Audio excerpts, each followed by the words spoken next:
This new week will test Indian diplomats.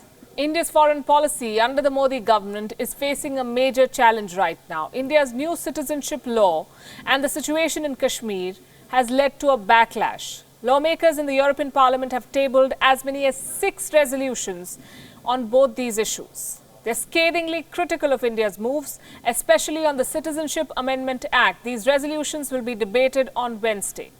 The European Parliament is one of the branches of the European Union. 751 lawmakers from the EU member nations are part of this parliament.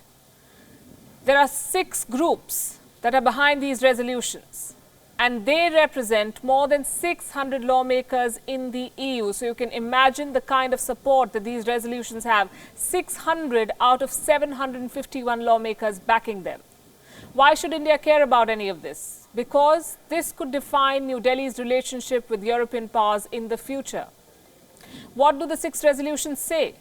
Most of them, as I said, criticize the CAA, the Citizenship Amendment Act. One resolution says that this law, the citizenship law, has the potential to, quote-unquote, create the largest stateless crisis in the world.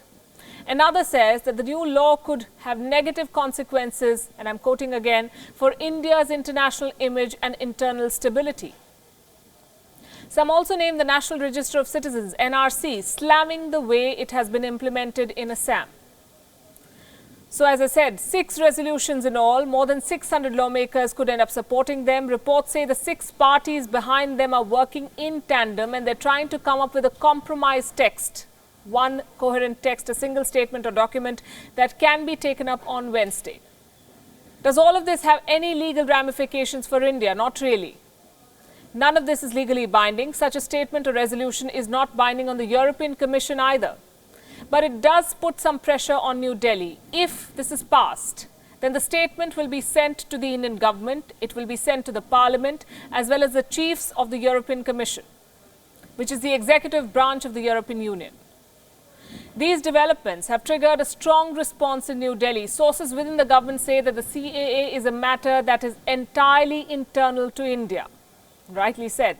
Due process was followed to pass the law, and it happened after a debate in Parliament. The Indian government has called on the backers of these resolutions to engage with New Delhi before going ahead with this vote.